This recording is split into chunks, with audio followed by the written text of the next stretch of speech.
Première lettre aux Corinthiens, chapitre 10. Frères, la coupe de bénédiction que nous bénissons, n'est-elle pas communion au sang du Christ? Le pain que nous rompons, n'est-il pas communion au corps du Christ? Puisqu'il y a un seul pain, la multitude que nous sommes est un seul corps, car tous nous avons part à un seul pain.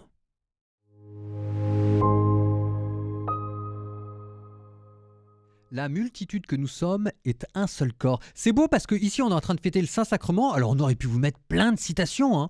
On aurait pu vous mettre une citation de la Seine, on aurait pu vous mettre tout ce que vous voulez. On a choisi de mettre 1 Corinthiens chapitre 10 pour indiquer cette communion au corps du Christ, parce qu'en fait, le Saint-Sacrement du corps du Christ, c'est ça ce qui est intéressant, c'est que le Saint-Sacrement, vous serez peut-être étonné, mais avant, dans les temps anciens, avant le Moyen-Âge en fait, les temps patristiques, quand on pensait corps du Christ, on pensait d'abord, alors évidemment au corps du Christ, Jésus, historique, etc.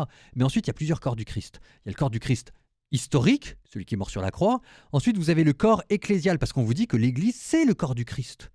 Et il est la tête, nous sommes le corps. L'Église, c'est le corps du Christ, et nous venons à la messe pour faire un seul corps. Et ensuite, vous avez un troisième corps, et c'est le corps sacramentel, le Saint-Sacrement. C'est celui que l'on fête aujourd'hui. Mais c'est bien de se rappeler que le corps du Christ, il y a ces trois dimensions-là. Le corps historique, qui est quand même la base de tout le reste, qui ensuite se prolonge dans nos corps à nous pour que nous formions un seul corps qui est l'Église, et ensuite le corps sacramentel. Bon, et ben, dans les temps patristiques, et c'est là où je veux en venir, c'est que quand on pensait au corps du Christ, on pensait d'abord à l'Église, et ensuite seulement, on pensait au corps sacramentel.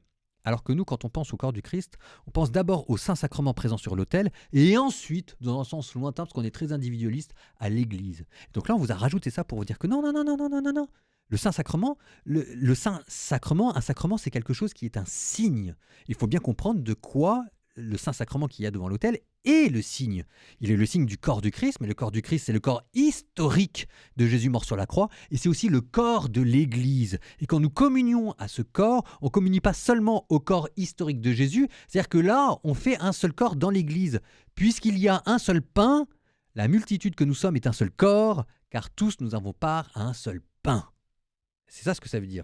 Simplement, il faut que les petits grains de farine que nous sommes, si jamais je puis dire, ben, il faut qu'elles soient cuites ensemble pour faire de la farine et que ça fasse un pain. Et c'est là où on passe du blé à la farine. Ben, il faut d'abord moudre le blé. Ça veut dire qu'il faut mourir à soi-même, les enfants. Il faut apprendre à s'aimer les uns les autres. Il faut apprendre à donner sa vie pour les uns pour les autres. Et ensuite, une fois qu'on en a fait de la farine, il faut le cuire. Et ça, c'est l'image du feu, de l'Esprit Saint qui nous réunit les uns les autres. Et là, on devient le corps du Christ. Bonne fête du Saint-Sacrement. Et n'oubliez pas ça quand vous irez communier.